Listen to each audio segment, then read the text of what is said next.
Good evening, everyone. Thank you very much for joining the SEN Legal webinar. If it's your first time joining us, welcome. If it's not and you're returning, welcome back. For those of you who are first-time joiners, SEN Legal, we regularly put on webinars like this. We're a firm that specialises just in special educational needs and have so for the last 20 years. We're conscious that phase transfer is the big topic around this period of time, and particularly all the myths and misinformation that is presented to parents. So hopefully you'll go away from this webinar with all the information required to make whatever decisions you need to going forward, particularly if you're appealing to the SEND tribunal. I've got a little bit of housekeeping for sort of using Zoom on this slide for you. So I'll be answering questions in the background in the Q&A, and then there'll be a sort of live Q&A. So some questions might get answered, some will get answered at the end. Please remember that the Q&A part is to ask sort of generalized questions as opposed to case specific. We can't give sort of detailed case specific answers, so I'll try and answer what I can where I can during that or live. The chat function can be used to speak to our technical support, which is Josh in the background, who helps make these things possible.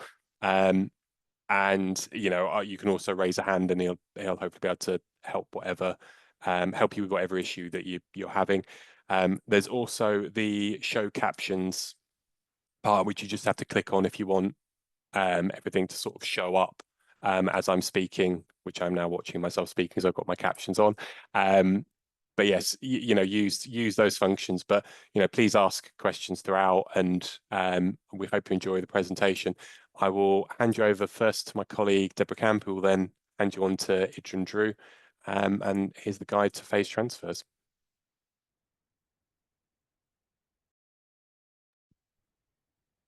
Hello, everyone. So, as Richard said, I'm going to start off by talking about phase transfers and the deadlines and the process that applies. If I go to the next slide, please, Josh. Just to give you a moment to read that one.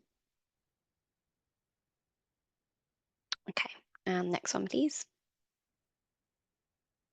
So, for a child with an EHCP who is transferring between phases of education, there are statutory deadlines that apply. So this means that the local authority must review, amend if necessary, and then issue a finalised plan before that transfer actually takes place. And in that amended final plan, the local authority should either name their next placement that your child will be moving to, or if that's not possible, name the type of placement rather than the actual setting. And it's on this slide, it refers to the child where they'll be attending from September 2025, but it's just worth noting that the deadlines that we're about to cover, these stay the same every year. So for this year, obviously the deadlines will be the 15th of February this year, but if the transfer is taking place next year, it would apply for the same date next year. So the first of these statutory deadlines is the 15th of February, and this applies to phase transfers between all of these categories here listed from A to E. So I'll just give you a moment to read through those, and I'm sure that you will be familiar with most of the different types of schools or phases of transfer that are referenced here. In some areas, so some local authority areas, they have a middle school system. So in these areas, not where it mentions primary school to middle school, for example, not all children will be going through a transfer from primary school to middle school. But if you do live in an area where there is a middle school system in place, there may be an additional transfer between this type of school. Leading up to, as with the second two, whether that's primary school to secondary school or middle school to secondary school. So all of those transfers, the statutory deadline is the 15th of February. And that's set out in Regulation 18(1)(b) of the SEND regulations as referenced there. And just to note, so that 15th of February deadline, This year, in fact, the 15th of February is a Saturday, but that doesn't mean that the deadline changes. In practice, the local authority should be treating the deadline as the 14th of February. I'd be surprised if they will be working on the Saturday, the 15th. So in those cases, it should be applied as the last working day before. Okay, Josh, next slide, please. So the next of these statutory deadlines is the 31st of March. And this is for young people who are currently in year 11. So they'll be approaching a transfer for the end of secondary school onto post-16 placement. That deadline is set out in Regulation 18.1a of the SEND regulations.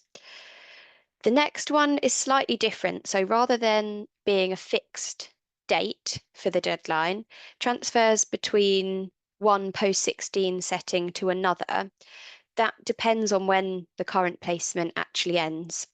As it states on this slide, that deadline for the plan to have been reviewed and amended is at least 5 months before the transfer takes place.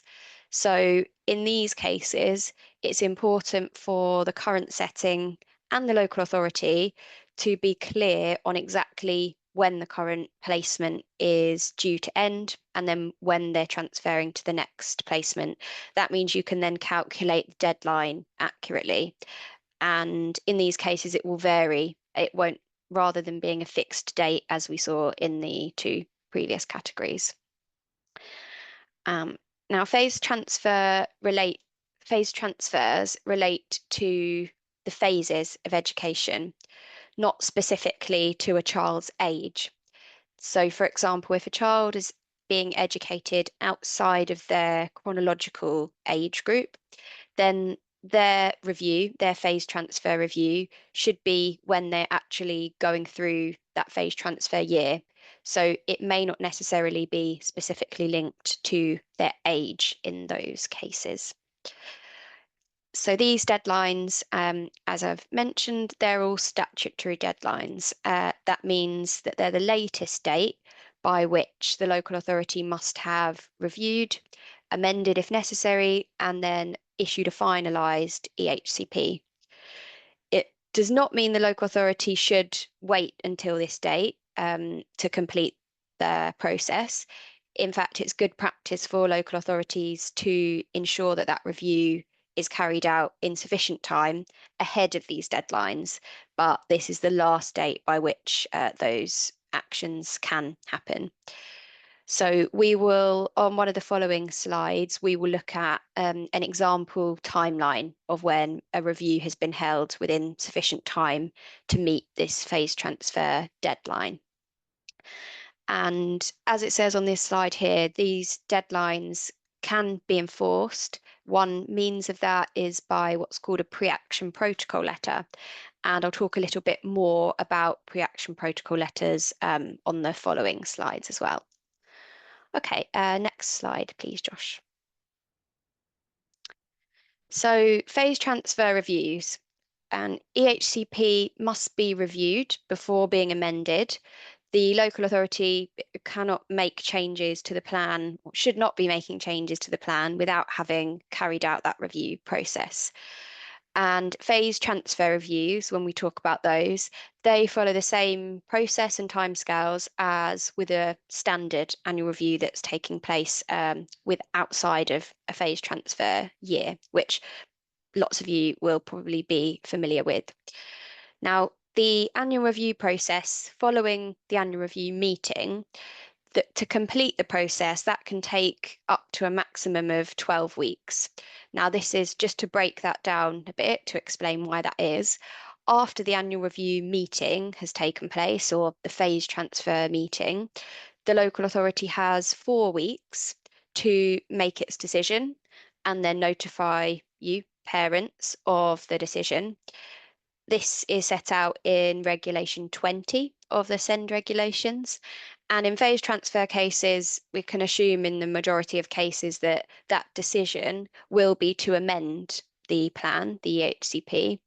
So if they are amending the plan, the notice of that decision should also be accompanied by a draft plan with proposed changes or inviting you to make comments with proposed changes. And you parents then have 15 days in which to make your comments and respond. And then the local authority must issue a finalised plan, an amended finalised plan, within 8 weeks of the date that they sent the draft. So, and that is set out in Regulation 22 of the SEND regulations.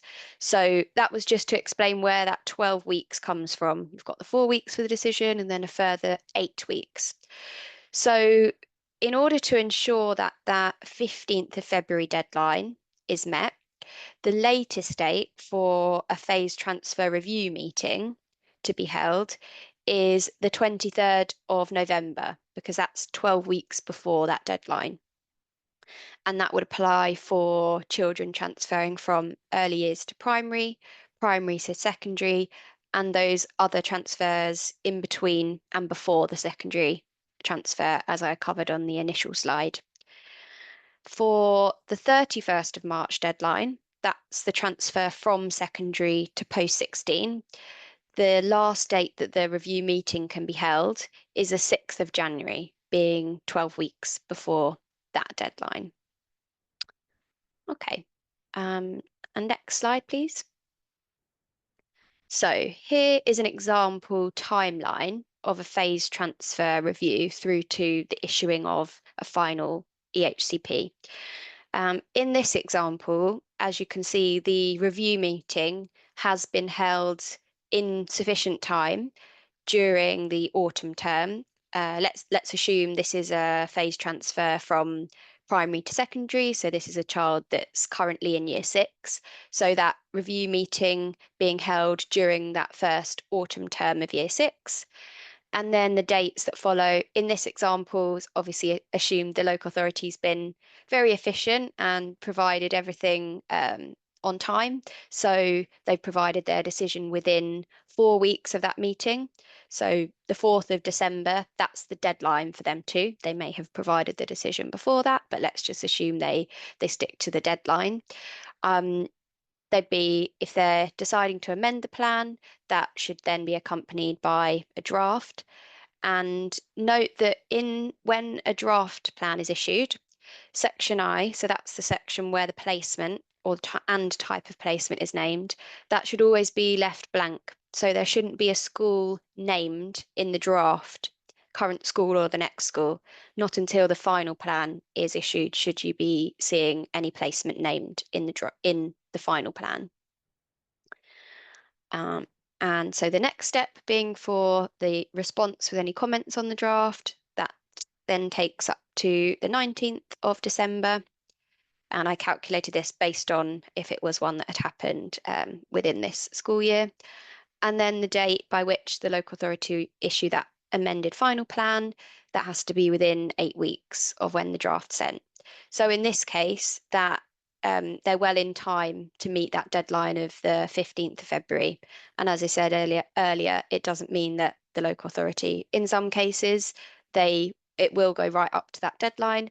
But if it's kind of had enough planning and it's been held in sufficient time, then as with this example, they well in advance of that deadline. Okay, next slide, please.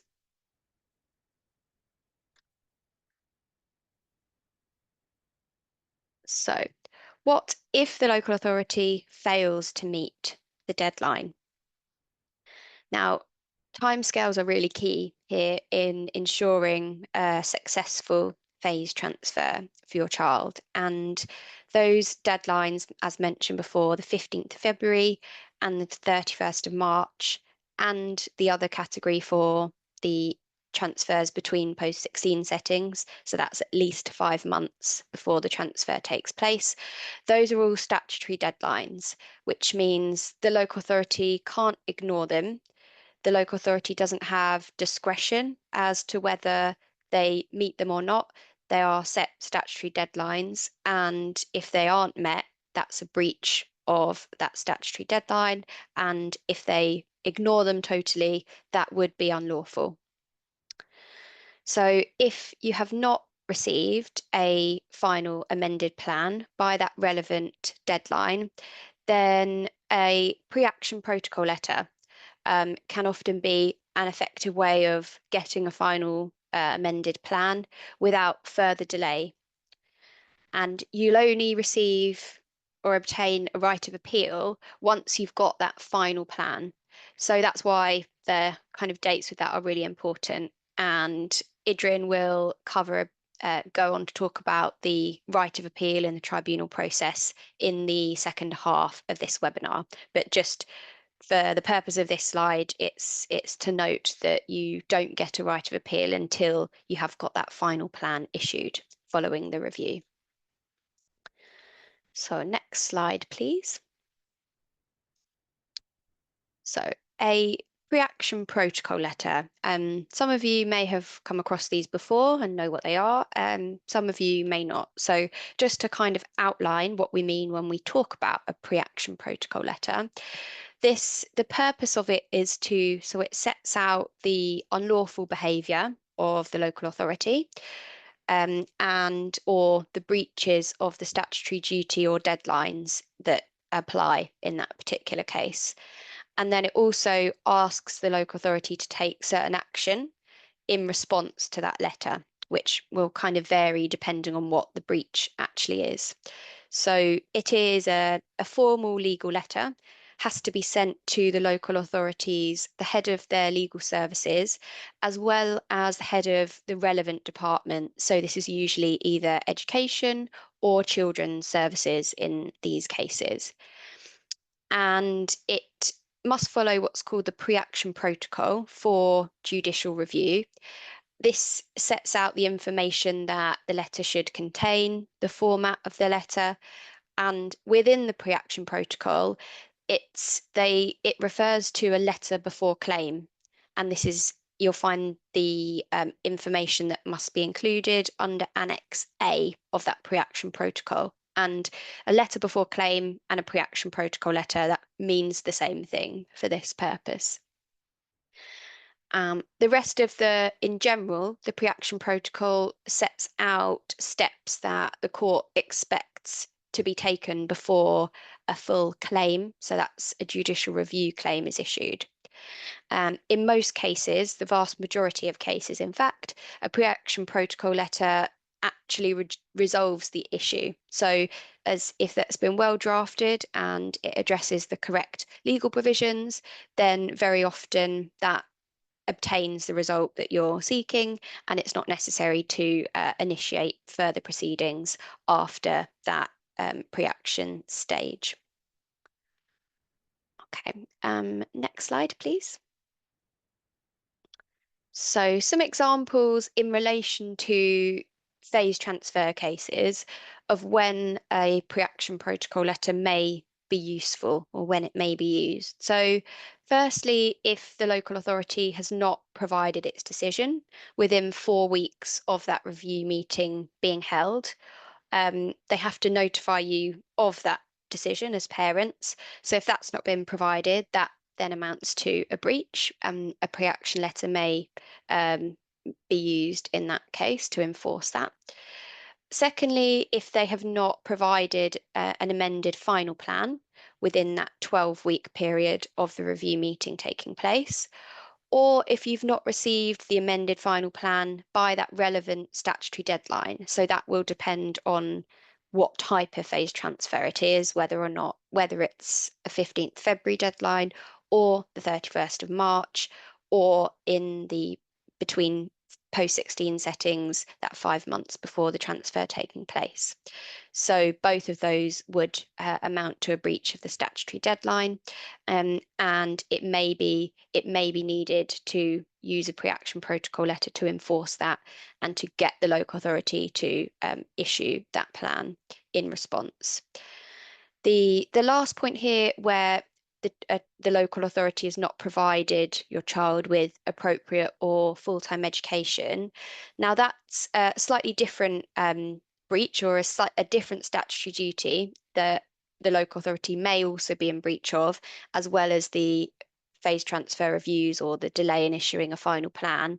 And that's probably a topic separate to this webinar, separate to the subject of this webinar, but it's worth noting that where there's multiple breaches by the local authority, that can be tied into the same letter. So it doesn't necessarily mean you don't have to issue a separate pre-action protocol letter for each individual breach. In fact, sometimes they overlap, and the same pre-action protocol letter can be used to address multiple statutory breaches. And the purpose of a pre-action letter being to give the local authority the opportunity really to put things right. So the opportunity to resolve the issue. And in most of these cases, that will be by issuing a plan, issuing a decision, or issuing a final plan if they've already done those steps before a potential judicial review claim is issued. And if that pre-action letter does not resolve matters, then in some cases it may be necessary to consider submitting a judicial review claim. However, this is rare and very unusual. As I said, in most cases that pre-action letter is sufficient. And next slide, please, Josh. So looking at some common issues that we see in relation to phase transfer cases in particular. Now, the first of these is where the local authority may try and hold that phase transfer review meeting too early. So in this example, where a child for a primary to secondary transfer, the meeting or the local authority attempting to use that year 5 annual review as the phase transfer review meeting. Now, why might this be an issue? If a review meeting is held too early, so in this case for a primary to secondary transfer, if it's held while the child's in year 5, in some cases, not all of them, but in some cases, this may mean that the content and the discussion of that review is no longer up to date when it comes to their phase transfer. It may mean that the EHCP is not reflected to does not then reflect the child's needs sort of approaching or at the point of transfer to secondary school. At that point, you also may not have had the opportunity to visit potential secondary schools at that point, particularly if you, as parents, were expecting there to be another or a phase transfer review in year 6, which then the local authority refuses to hold. Another potential issue linked to this one, if schools, potential secondary schools, are consulted based on outdated EHCP or based on outdated reports, that may then impact their response in terms of whether they feel they can meet that child's needs if they're not provided with updated information.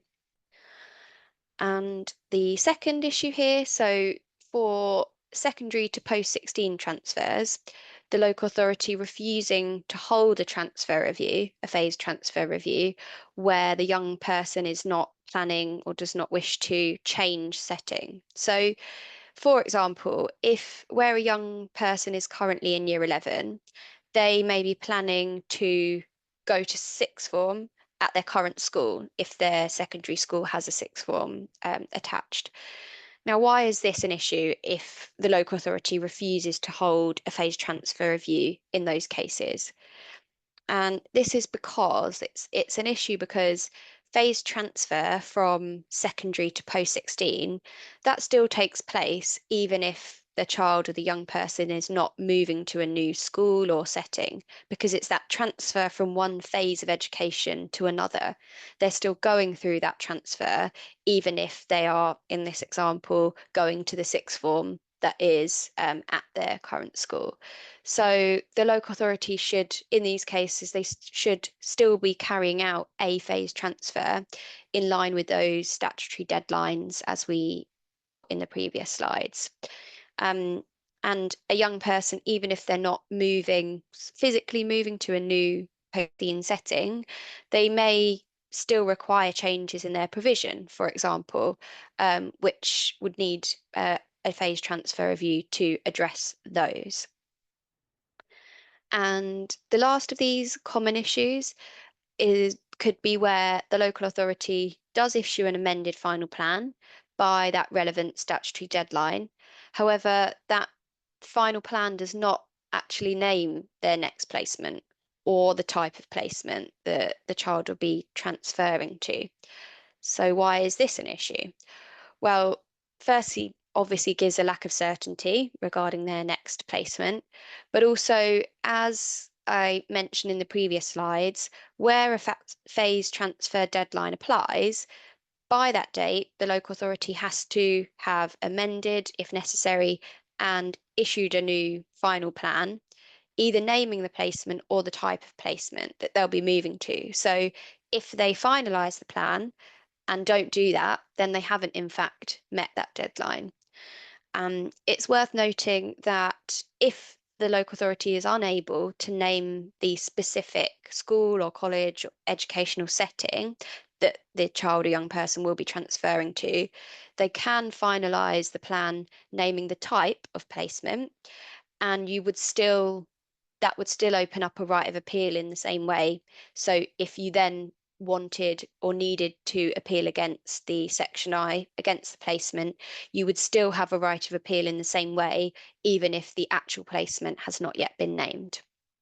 And that leads us on nicely to the next section of the webinar, where Idrim will be talking a bit more about the right of appeal and the tribunal process. Thank you very much, Deborah. So you've got through the entire phase transfer review process, and you've received your final EHC plan and covering letter. And it's bad news, and it doesn't state what you'd hoped, either your preferred placement and potentially issues with sections B and F as well. The only way that you can challenge that directly now is via an appeal to the SEND tribunal, and that is against the contents of those three sections. Section B, the special educational needs, Section F, the special educational provision, and Section I, the placement. And this most commonly will happen after a phase transfer review, as Deborah was saying, but it could potentially also happen where you've just obtained your first final plan, and it just so happens that that coincides with phase transfer. So where is the right of appeal? This is attached to the covering letter that comes with the new finalised EHC plan. And so it's very important that that letter is dated with the current date, because that determines how long your appeal window will last. And as you can see on the slide,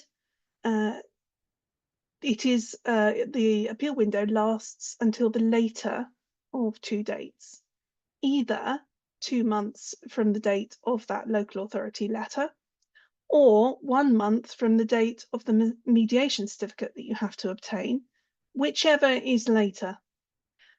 So, for example, if you felt you needed a little bit more time for whatever reason, perhaps to gather evidence, for example, and you wanted to delay submission of your appeal slightly, you could obtain your mediation certificate towards the end of that 2-month period and thereby extend it beyond the initial 2 months by an extra month. Who is the appellant here? Well, for most appeals, that will be parents. For all children and young people under 16. However, if you have a 16-year-old or over, actually it's the young person themselves who is the appellant, but they can be supported by their parent or parents, and they're known as an alternative person. And when you submit the appeal, which is via a form called Ascend 35, there is a small section on there that you can fill out, for the young person's advocate, and that is where you would put the parent's name. Next slide, Josh, please.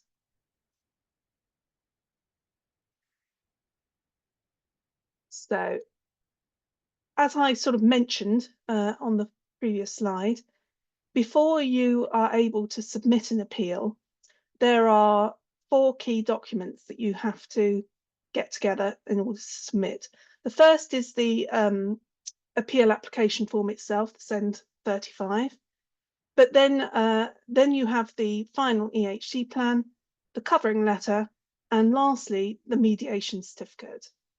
Now, it's important to understand that whilst you have to consider mediation, which means probably a short chat with the mediation service, which has been specified in the local authority's covering letter, you don't actually have to actually go through with mediation itself if you don't want to. And you may well have decided long ago that there's no point because you perhaps submitted your feedback already and the local authority has refused to make any amendments, or they failed to name the placement that you've asked for. And actually going through mediation at that point, given the time pressures, because of it being a phased transfer year, you know, it's probably best to just crack on and get a timetable out of the appeal, out of the tribunal, so that you can be sure that you will be finished in time for September. There is no downside to not engaging in mediation proper. The tribunal won't be aware, they won't ask, and they won't really care. Their sole focus is on the contents of the plan and what it should be. Once you ask for your mediation certificate, the regulations state that it must be provided to you within 3 working days if you don't wish to pursue the mediation, and that's Regulation 34. So if the mediation service is pushing back, you can simply say, you know, I'm not interested in mediation, thank you very much, and I would just like my mediation certificate to allow me to appeal. If you are appealing Section I only, and we advise that you don't actually need a mediation certificate, but you do need one if you are including sections B and F as well. Okay, next slide, Josh, please. As I was sort of starting to say, the most common mistake that parents make is actually appealing Section I only. And this is because it may seem obvious that, you know, perhaps Section I is the only issue that you have, but sections B and F are very closely linked in law to Section I. And if you want to maximise your chances of obtaining the placement that you're seeking, it's highly advised that you also include sections B and F in your appeal, because that will mean that you can update those sections, you can amend them and strengthen them to strengthen your case in turn. The law states that Section B must include every special educational need that the child or young person has, and that Section F must include provision for every special educational need in Section B. So for each need, there must be a corresponding provision. The overall total of the provision required in Section F will then justify the placement that you're seeking, whether that be a small independent mainstream school with small class sizes or a specialist placement, whatever is relevant. Those sections will lead from one to the other and ultimately to Section I. Now, as part of one of these types of appeals against the contents of a plan, a key process within it is the working document. And this is a Microsoft Word version of the plan, which the local authority has to provide to parents with its initial response to the appeal. And we'll get onto that in a minute. And that is to allow you to amend the working document. And ideally, you would update that, and we'll get onto it further later. And the local authority will look at it and indicate what they will agree and send it back, and so on and so on. And then whatever is left as unagreed, the tribunal will determine at the hearing. Next slide, please. So here we are. Here's the appeal process. And as you can see, it starts with getting your mediation certificate and then submitting your appeal using a SEND 35, SEND 35. These timings aren't exact, but you can expect around 4 to 6 weeks from the registration of the appeal until the LA must submit their written response, which is their first submission. And then a further 4 to 6 weeks from there until the deadline for both parties to submit their further information or evidence. And after that point, you are unable to submit further evidence without the express permission or consent of the tribunal. So you would need to submit a specific request for the inclusion of what's known as late evidence. Provided you can show that the evidence in question wasn't available beforehand and that it is relevant to the appeal itself, then normally the tribunal will be flexible and admit it. But it's just to note that there is no guarantee. And the same rules apply to the local authority. After the evidence deadline, obviously there is a period between that and the run up to the hearing. And that's normally when most of the work on the working document happens, because parties will have served their evidence and you will use that evidence to amend the working document. And then if you haven't managed to agree everything before the hearing, then a live hearing will go ahead, which is these days it's a virtual hearing. Following the hearing, the tribunal will try to issue its decision within 2 weeks of the final hearing. Although in busy times such as phase transfer, it can be a little bit longer, unfortunately, but they do their best.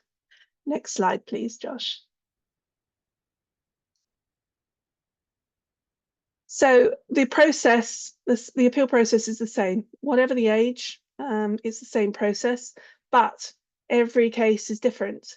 And this is because the child and the young person at the centre of proceedings is an individual, and they have their individual needs and necessary provision. So every case is absolutely different, and therefore the evidence that you will be submitting will also inevitably be different. As I've said, the most important thing here when looking at assessing your future placement is what that child or young person requires, and it is that will justify the setting that you're seeking.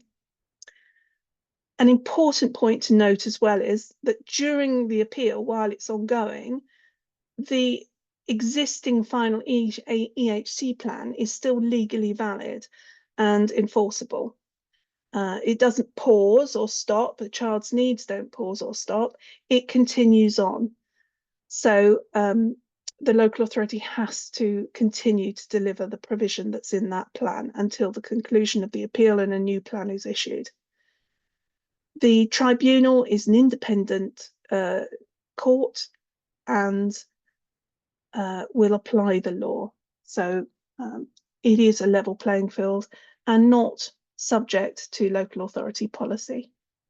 Next slide, please, Josh.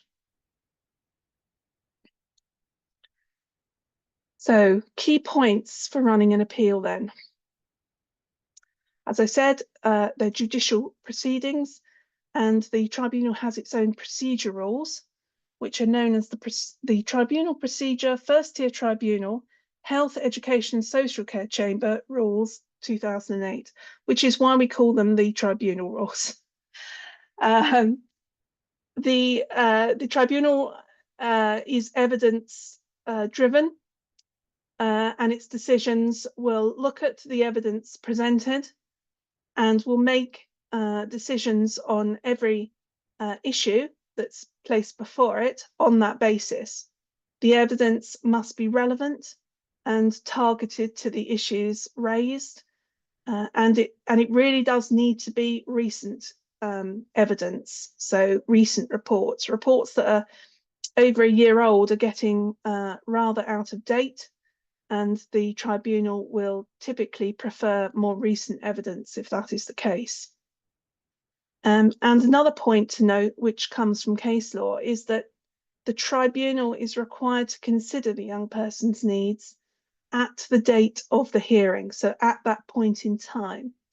Now, obviously, when you appeal the decision, you are appealing the local authority's decision, either not to name a specific placement or not to amend sections B and F and so on.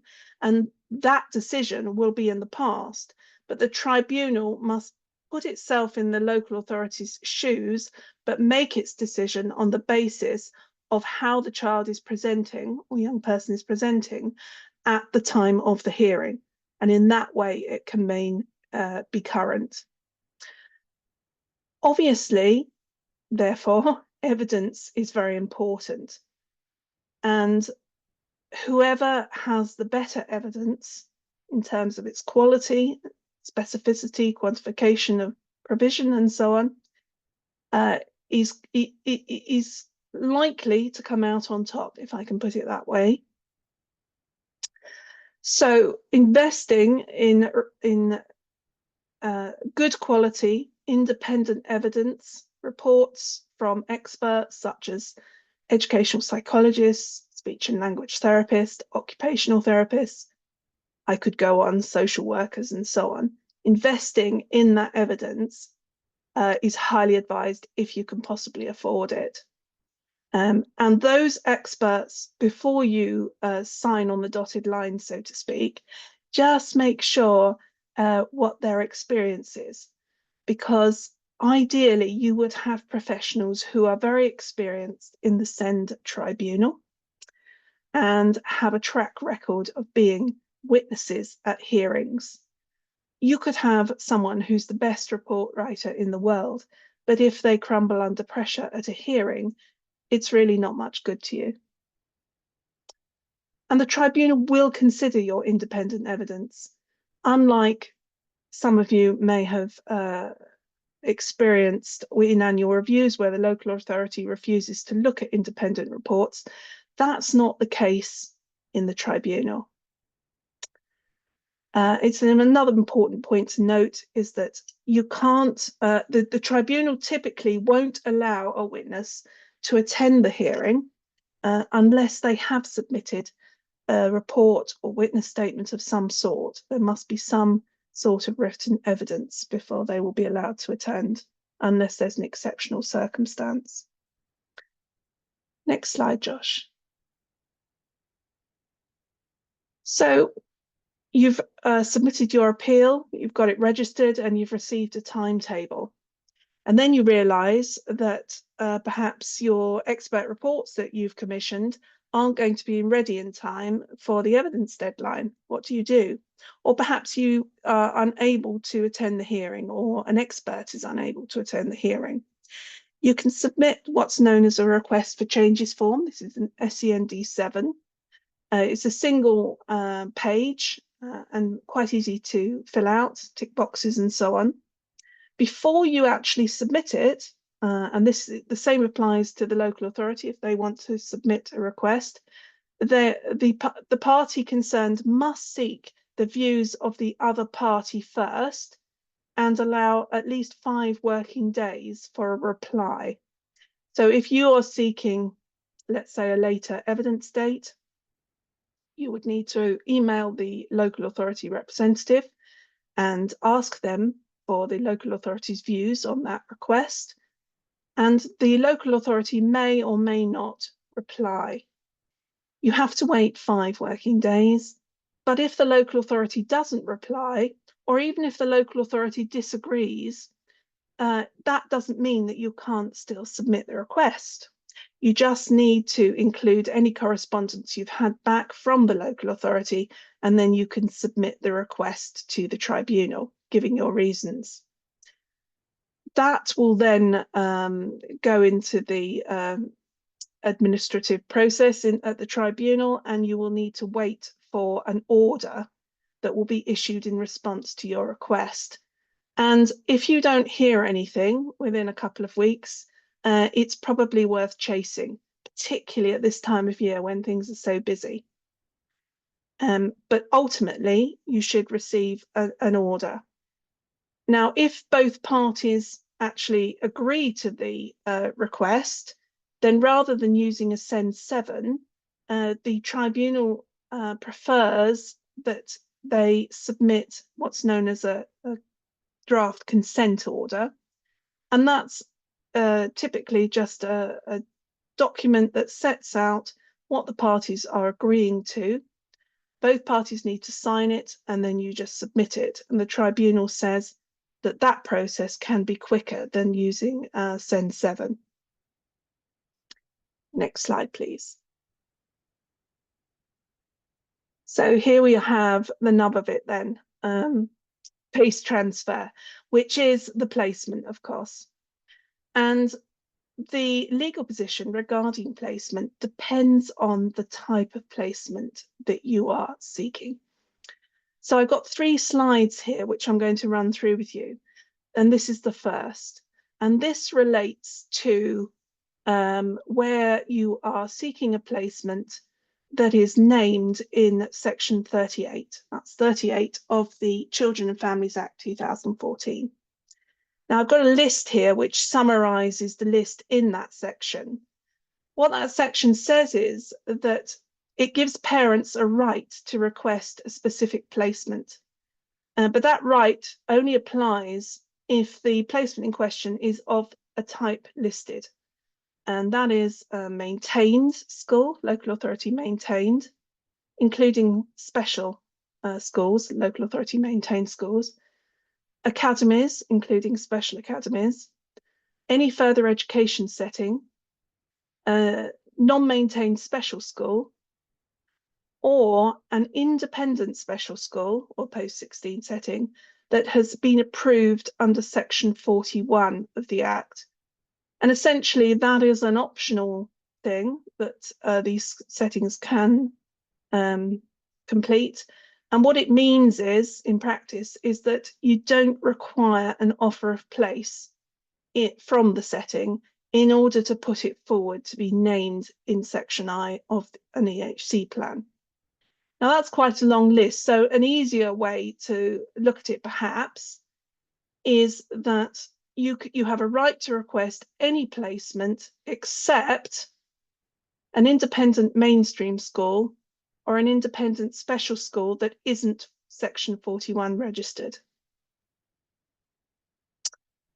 Now section 38 goes with section 39 because section 39 says that where a parent has put forward or a young person has put forward a specific placement that's of a type in section 38, then the local authority must name it unless it can rely on one of 3 exceptions. And those exceptions are that the setting can't meet the young person's special educational needs, but presumably you wouldn't be putting it forward if that were the case. Or 2, it would be incompatible with the efficient education for others, and that means other pupils at the specific school in the class that the child would be in, for example. And it's a very high bar because you have to show incompatibility, not just that they will be affected. Or the 3rd exception is that it would be incompatible with the efficient use of resources. Now, what does this mean? It's effectively money. So if the local authority can demonstrate that there is another school that can also meet needs that would be cheaper than the parental school of choice, then the local authority can name that school instead. So there we have it, the 3 exceptions. Next slide, please. Now, what if your school isn't one of those, and it's an independent school or an independent special school, which isn't Section 41 registered? You still can ask for that school to be named. The only difference is that the local authority doesn't have a legal duty to name it, subject to those exceptions. And in this circumstance, in the context of an appeal, you have 2 grounds on which to rely. The first and the best ground, probably, is if you can show by evidence that the local authority's choice of placement is unable to make the appropriate provision, your child's provision that they need. And in contrast, your school can deliver that provision. If that is the case, then the local authority's placement drops away, and provided the tribunal agrees with you, it only has 1 placement left on the table to choose, and it's likely to name that placement. As such, the comparative costs of each placement are irrelevant, because first and foremost, the placement must be able to meet needs. But what happens when the tribunal decides that both placements can meet needs?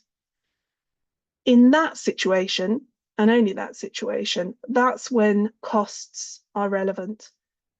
Now, if each placement is roughly the same, or if your placement is actually cheaper, then the right to parental preference under Section 9 of the Education Act 1996 applies, and the tribunal will name your choice of placement. However, that section is subject to an efficient uses of resources provision. So what that means is that if the local authority can show that their placement is significantly cheaper than yours, then the tribunal will name the local authority's placement. Now, if you are submitting a placement that is either independent mainstream or a specialist independent school that's not Section 41, you will need to obtain an offer of place, and you will also need to submit what's known as a provision of place form, or POP form, POP, to the tribunal. And what that form says is that it's signed by the school that's made the offer, and it basically states that it will hold the place open for the duration of the appeal. And that then will allow the tribunal to order that placement to be named at the end of the appeal, if that is their decision. The tribunal also expects to see reports such as Ofsted reports. The local authority is directed upon in the registration directions to serve the comparative costs of each placement. As I said, an offer letter from your school if it's an independent mainstream or specialist placement, not Section 41. And of course, if you have independent expert reports that support your choice of placement and also state that the local authority's placement can't meet needs, that's obviously going to be extremely helpful. Next slide, please. So the last of the 3 placement slides, EOTIS, which some of you may have heard of, education otherwise than in school. And this is from Section 61 of the Children and Families Act. And as the name suggests, this situation arises where where no school is able to meet needs. And as such, it's quite difficult to prove. What Section 61 actually says is a local authority may arrange for any special educational provision a local authority may arrange for any special educational provision it's decided is necessary for a child to be made otherwise than in a school or post-16 institution, or at which relevant early years education is provided. So it covers the whole of the education system up to further education. The provision must be necessary, and the local authority, or in an appeal, the tribunal, must be satisfied that it would be inappropriate for the provision to be made in a school or post-16 institution. So it's got to be both, the provision's got to be necessary, and it must be inappropriate for the provision to be made in an educational setting. So you will need to submit evidence to support that situation. It's important to note in the wording of the Act, it says that it would be inappropriate to be made in a school. That means that there can't be any school out there that's able to actually meet needs. So you have to show that no school can meet the young person's need. And a very good way of doing that is to ask the local authority to consult with multiple placements or within a certain distance. And if all of them come back and say, no, they can't meet needs, then you are a long way down that track. In parallel, you can also ask your experts, particularly an educational psychologist, to provide their views on whether a placement at a school would be suitable or appropriate rather, or not. And you may have additional evidence. Quite often we find that children who have mental health difficulties, for example, may find it extremely difficult, if not impossible, to attend an educational setting. So, for example, a report from a clinical psychologist or child and adolescent psychiatrist could be extremely useful in showing why a child or young person is unable to attend any school. Now, it is possible, first of all, if you are going for EITAS, the way that that works in the context of a plan and the working document is that the package itself must be set out and described in sufficient detail in section F, because it's type of provision, and section I is left blank. And that is true unless you have a situation where, for at least some of that provision, that it is to be delivered in a school or educational setting, in which case the setting itself is named in section I and the rest of the package will be described in section F. It is also possible, and this has happened, been highlighted in case law fairly recently, that the tribunal will order what can be termed as a long transition back into a setting. So parents may be looking for an EITAS package, but the tribunal will name a setting in section I, and even if that setting is delivering provision remotely initially, the idea being that over time, perhaps over the course of a year, the child or young person will transition slowly back into the setting and start to receive their education within that setting. Okay, next slide, please. So we have touched upon the importance of evidence, and it's absolutely key. So what expert support is needed? It depends very much on the individual child. But as a minimum, I would say educational psychologists, because it's them that can take an overview and also comment on the suitability of placements. In your expert reports, it's very important in section F to fully specify and quantify the provision required. If it's left too vague or the wording is too woolly, then it will be unenforceable. For example, if it says that the child would benefit from or will have opportunities to, that doesn't necessarily guarantee that that child will receive that provision. So it needs to say that the child requires and then describe exactly what they do require. It also needs to specify how much in terms of, you know, an hour a week, an hour a month, an hour a term, whatever it might be, and obviously how often, and who needs to deliver it, including their qualifications, training and experience. So, you know, if a plan says school staff, well, who's that?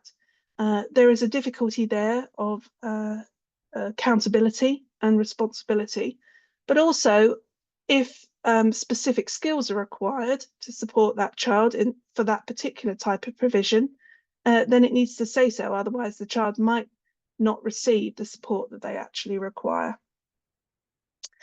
In the context of appeals and the tribunal, experts are independent and they need to sign, they need to include a statement of truth and sign their reports to guarantee that they will be, you know, independent and tell the truth and so on. So therefore, parents can't dictate what a witness writes in their report, and you need to allow them to give their professional opinion. That doesn't mean that you can't ask them to expand on certain points or clarify or whatever. But they aren't there to represent you as parents or argue your case for you. Next slide, please. So, as I said, they need to be willing to specify and quantify the provision. Ideally, they will be not only willing to attend the hearing, but experienced at attending hearings, so they're not fazed by it and they'll be able to defend their recommendations. And it's also a good idea to be familiar with the practice direction issued in 2010 for expert witnesses. In actual fact, gov.uk now includes a page. It's called Send Tribunal if you're asked to be a witness. And that actually summarises the key requirements for expert witnesses and what they need to comply with, including that statement of truth. So if you are commissioning experts and they're not aware of that, you need to, well, first of all, question why they're not aware, but in any event, you might want to remind them of their obligations. Next slide, please. So finally, we come to hearing dates. And for phase transfer, the tribunal, for a couple of years now, they have protected their listings in the sort of spring-summer period to allow phase transfer appeals to be heard promptly, so that hopefully they can be all done but before September. There are two categories of priority: the phase transfer children and also children and young people who are out of education. So it's those two categories. Everything else, the non-priority appeals, are currently listing in January 2026. That should read, actually. My apologies. So huge difference. I've just had an appeal registered phase transfer with a hearing at the beginning of May, and yet non-priority appeals are listing in January 2026. So well worth flagging the fact that it's phase transfer when you submit your appeal. Next slide. So you've got all the way to hearing, you've had your hearing, and the tribunal has gone away to deliberate, and they have to then issue their decision. And as I said before, they aim to get that final decision out within 2 weeks of the hearing, although it can take a little bit longer in busy periods.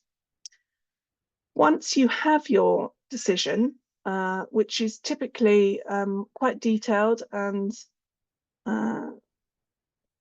provides all the reasoning that the tribunal applied, assuming it's not fully agreed before the hearing. The local authority must then amend and finalise the new plan within a certain time frame.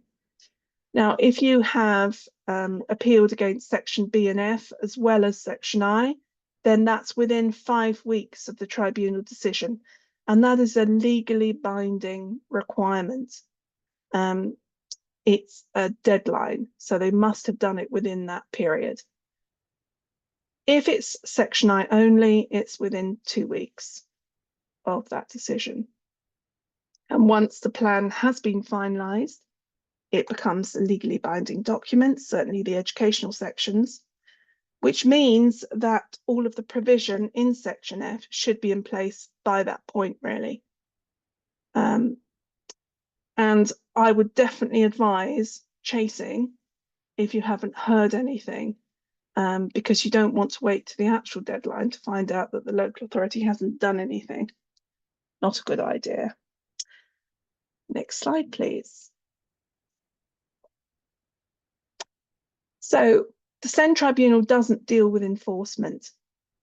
Now you can raise a complaint, which you'd have to go through the local authority complaints procedure, and if you're not happy, then escalate to the local government and social care ombudsman complaint.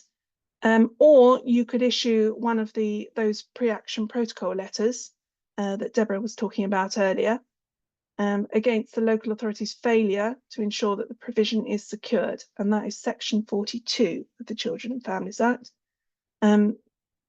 The section says that the local authority must secure all provisions set out in Section F.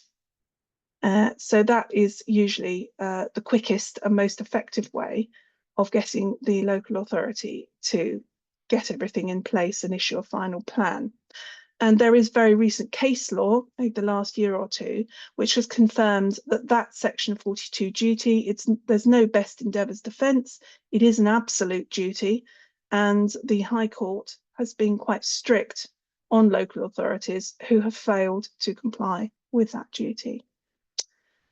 And that brings us to the end of the presentation. So with that, I'm going to hand back to Richard. Thank you very much, both of you. I'm conscious we've only got a couple of minutes to go through some Q&A, so I've selected a few, and there's one that I want to deal with in the chat that didn't make it across the Q&A, but I'll tackle that one, I think, right at the end. First question from somebody in attendance is, hi, can I ask if the 12 weeks is inclusive of school consultations if a new setting is requested, which I believe is in reference to the annual review deadlines? Does anyone want to take that one? Yeah, I can take that one.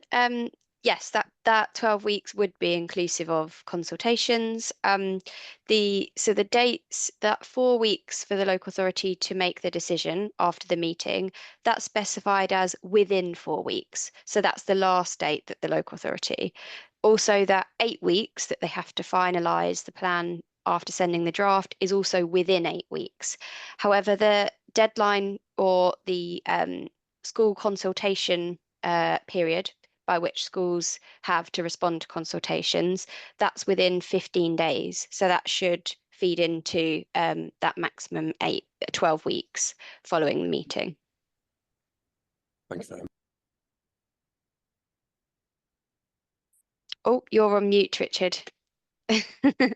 Of course I am. Someone was going to do that during the presentation. Second question is, my son is in a specialist school. His transfer is in year 6 to primary to secondary this year. Our review was last Monday. Is ours likely to breach the 15th of February deadline? Take that one as well again? Yeah, if you want to go, go for that. So if the review was last Monday, now this will, in terms of whether the local authority will breach or is likely to breach the deadline, that will depend on whether the local authority has provided its decision yet. Because if they haven't yet provided their decision with a draft plan, assuming they're going to amend the plan, then yes, they will be in breach of that deadline, because we are now less than 15 days before the 15th of February. And once they issue the draft, you have to be given at least 15 days to provide comments. So it will depend. Obviously, that's the maximum again. So if things work very quickly, if you provided your comments very quickly, but it will depend on a few things. But it's leaving it very close to that. And if they haven't yet sent you a draft, then I would say it's very likely that there'll not be sufficient time now to meet that deadline. I would almost get, I'd absolutely support Deborah's answer there, but I'd almost, I'm not a betting man, but I would almost go with the answer of they are going to breach there, unless the local authority is being super efficient, which is not normally our experience of local authorities. But moving on to the next question, which I'm going to come slightly away from phase transfer just for a second, but I think it's highly relevant because it's an issue we find all the time, and I speak to parents, well, we all speak to parents about. The situation is they've got an EHC needs assessment at the moment, but the county are not progressing it because of EP resources. Where do we stand? I mean, it's a primary to secondary transfer, but obviously they haven't technically got an EHC plan now, but it's more around the EP part. Does anyone want to take that one? Yeah, I can take that. I mean, it's a breach, to be blunt. And the best way to get things moving is probably another one of those pre-action protocol letters, because the longer you leave it sitting there, the longer the delay will be, and then you'll find yourself without any placement. As Richard has said, there is currently no EHC plan, obviously, and therefore you'll be expected to go through the standard sort of placement process for phase transfer, applying and then putting down your 3 options and whatnot, and they may well not be suitable. So sending a pre-action protocol, breach of regulation 10 of the SEND regulations, which is to complete an assessment within 10 weeks, by the end of week 16 of that 20-week process, will get things moving. I've had one recently where we did exactly that, and after the local authority had said that there was a 9-month wait, suddenly they'd found an EP to carry out that assessment straight away. Yeah, no, I completely agree. It's something, the magic that a pre-action protocol can suddenly achieve is it shouldn't need to be that way. I completely, any parent who's watching this and thinks that's an appropriate way for a local authority to behave is absolutely not. But unfortunately, it does get local authorities moving. Final question from the Q&A before I deal with the point for the chat, and then we'll be bringing this presentation to an end, which I hope everyone has found really useful. There's a situation where there's consultations being made for resource provisions for the transfer to Key Stage 3, so primary to secondary. There's insufficient time to do those consultations by the sounds of it. The query from the parent is about Section I being left blank, or whether the panel can just force a mainstream school to offer a place, or whether they can just force somebody to be named to meet the deadline, which will sort of build on something else I'm going to go into in a second. Has anyone got any thoughts on that? Yeah, I can take this one. So tricky situation here. I mean, that's why, as we talked about earlier, that's why it's really important, ideally, for those reviews to be done in sufficient time to sort of avoid this happening. But if there is now insufficient time to get those consultation responses back, that doesn't actually delay the statutory deadline of 15th of February. So the local authority, as I mentioned earlier, they don't have discretion as to whether or not to meet that deadline.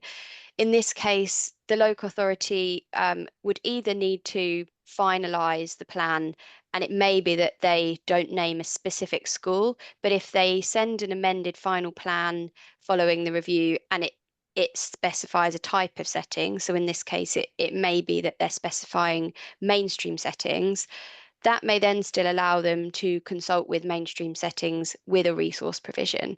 However, either way, it's very unlikely that they're going to be able to get the consultation responses back. The other point being, can they force a mainstream setting to kind of admit? technically, if it's a maintain setting, they could still be named on the plan. But if the local authority has consulted, then they should be waiting for those consultation responses to come back. However, they still have the phase transfer deadline to meet. So there's kind of a few options there. But it may be that if they then don't issue the final plan by the relevant deadline, being the 15th of February, then that would be in turn a breach, and it may be that a sort of pre-action letter is needed to kind of enforce that deadline there. Thank you very much, Deborah. I mean, that covers on really nicely to the question that somebody's asked in the chats, not in the Q&A chat, but in the webinar chat about, and I mean, I'm conscious I know which LA this is just from reading it, but there's quite a few of them that do a very similar job, which is to try and just send out decision letters that just name a type of placement for the 15th of February so that their stats look good and they've done all the decisions. To answer that person's question specifically, because there's a few parts to it, the LA can continue to consult schools when they've just named a type of placement and should be doing that, because ultimately a plan shouldn't remain as a type of placement long term. However, in that situation, particularly when LAs have done this and you're not sure when they're going to issue your next decision and update, and you're getting no contact from the caseworker, I'm sure there's probably people watching this just nodding their head about this being their experience.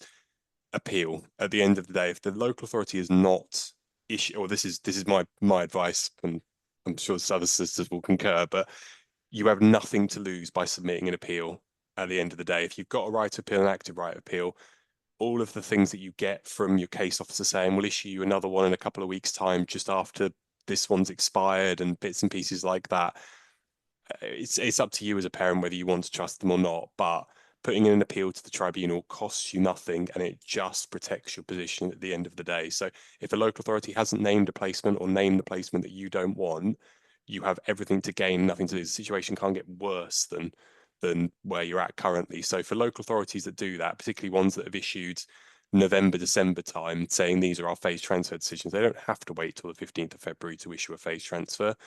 There are a lot of local authorities that do it early, and I commend those local authorities for doing that. But if they've just named a type of school, then potentially it's going to force a parent into appealing. But that's the sort of my overall, or I suppose our overall point at the end of the day. Yes, tribunal appeals are increasing.